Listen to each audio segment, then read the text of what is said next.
Welcome to The Explainer.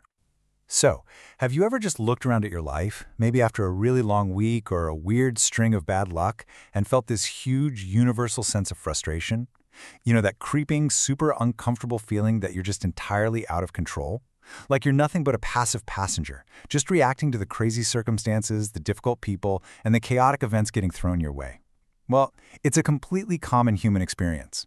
But what if I told you there's actually a direct, incredibly logical way to reclaim your agency? And the crazy part?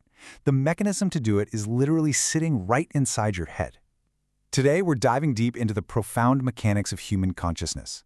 Using some absolutely fascinating insights from our source material, New Exploration of the Mind, we're going to unpack what's basically the unseen engine of reality.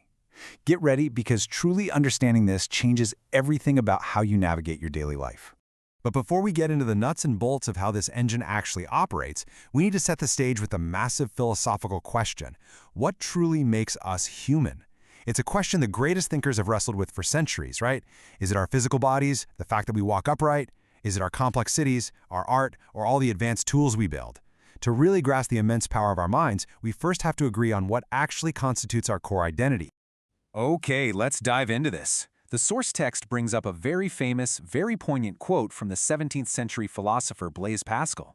He said, "Man is but a reed, the most feeble thing in nature, but he is a thinking reed." The text uses this idea to establish a really critical foundational premise. Thought is the true essence of humanity. It's the absolute core attribute that separates us from the rest of the natural world. We aren't just biological bodies blindly bumping into things in our environment. Our primary defining nature is that we are thinking beings. That is our true essence. Section 1. Essence of Human Thought. Now, we need to be really careful here. What does the word thought actually mean in the context of this explainer? Because in our modern, fast-paced world, we usually treat thoughts as passive, fleeting little sparks in our brains. You know, a random daydream, a passing worry, a quick idea about what to grab for lunch. We treat them like they're totally harmless and insubstantial.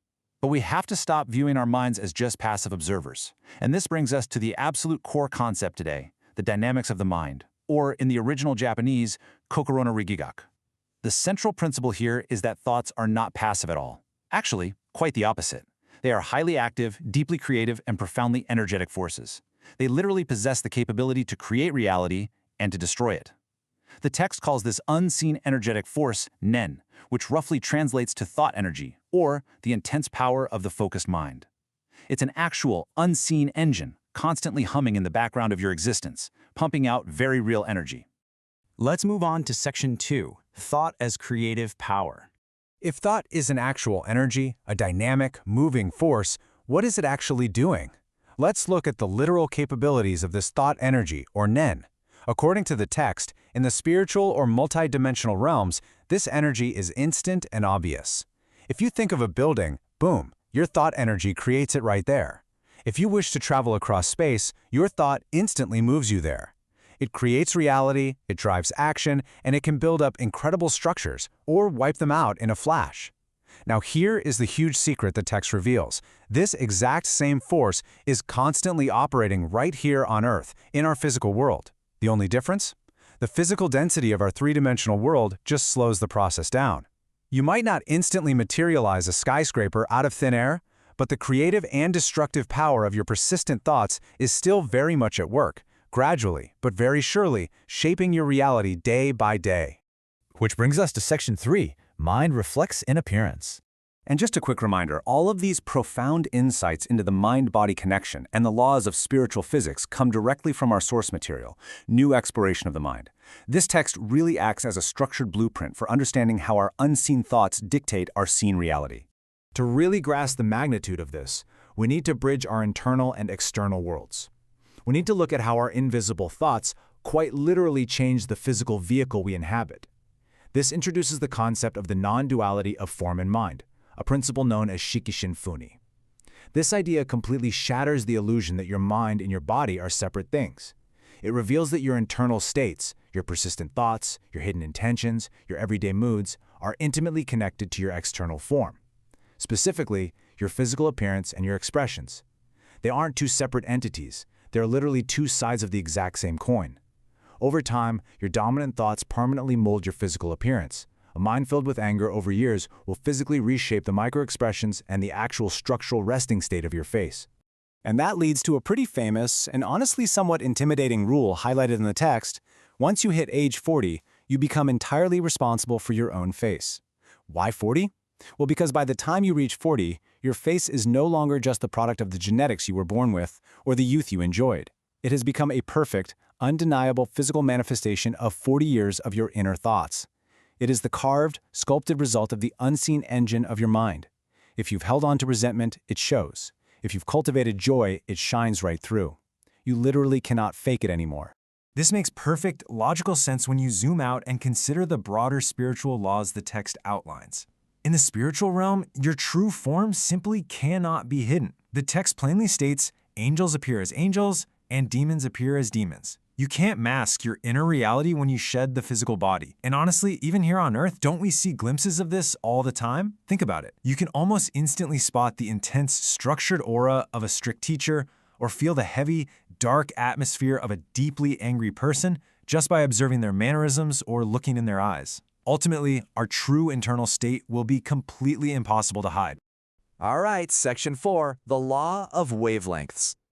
So, if our thoughts are powerful enough to physically shape our biological faces over time, how do they shape the broader events, the successes and the failures in our lives? This introduces a massive, life-altering concept that brilliantly illustrates the physics of the spiritual world and how it translates to our reality through magnetic fields.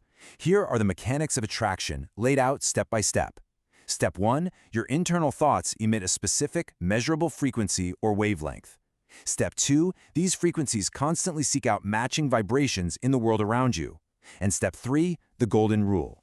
Like attracts like, drawing in matching circumstances and matching people. If your internal engine is emitting a wavelength of chronic frustration, you literally become a walking magnet seeking out frustrating events, traffic jams, and frustrating people just to fulfill that frequency. But here is the absolute beauty of this law. You can use it deliberately. The text gives these fascinating examples of how individuals tune their mental radio dial. If you want to receive high-level inspiration from a figure like Jesus, you have to elevate your mind to match his frequency of love and sacrifice. If you want communication from Buddha, you must match his frequency of enlightenment and peace. The exact same thing applies to creativity. Novelists, artists, and creators don't just invent things out of thin air. They actually tune their minds to the precise spiritual realm that holds the inspiration they're seeking. You can only catch the broadcast if your internal dial is turned to the exact right wavelength. Moving into Section 5, Overcoming Negative Mental Energy. Now, knowing these incredible laws of attraction and magnetism is hugely empowering, for sure. But it also brings up a very practical question. How do we protect ourselves in a chaotic world that's often filled with negative energy, harsh criticism, and just generally bad moods from other people? The text lays out a bold, inescapable rule to address this: the law of action and reaction. Good causes yield good results. Seeds sown must be harvested. This applies perfectly to the inescapable nature of our mental energy output. You simply cannot escape the physics of your own mind. Whatever thought energy, good or bad, you push out into the world will inevitably produce a corresponding result that you, and only you, have to eventually deal with. The source text gives us a really powerful comparison here: the mind of criticism versus the power of patience.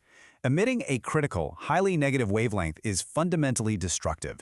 The text notes that when large groups of people emit critical thoughts, say against a public figure, it can act like a dark cloud of energy, sometimes even causing physical illness or misfortune for the target. It's a very real, very dark energy.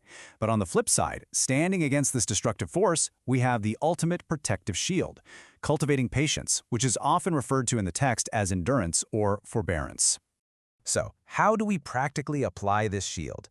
What's the ultimate defensive mechanism when you feel like you're under attack? Here is how you fight evil thoughts. First rule: never ever align with the wavelength of a negative thought. If someone sends anger your way and you get angry back, boom, you've just matched their frequency and absorbed the hit. Second rule: fight evil thoughts with good thoughts. The text is totally clear on the physics of this.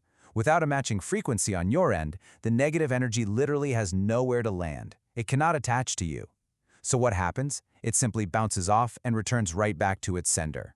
By maintaining a positive, patient wavelength, you effectively make yourself completely bulletproof to negativity. All of this brings us to a really powerful, undeniable realization.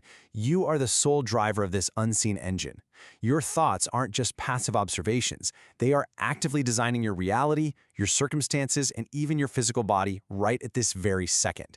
So I want to leave you with a massive question to ponder today. Based on your current dominant mental wavelength, the thoughts you are thinking every single day, what will your face and your life look like in 10 years? Is it going to be a masterpiece of patience and positivity, or something else entirely? Take control of your unseen engine, keep consciously tuning that mental dial, and I'll catch you in the next explainer.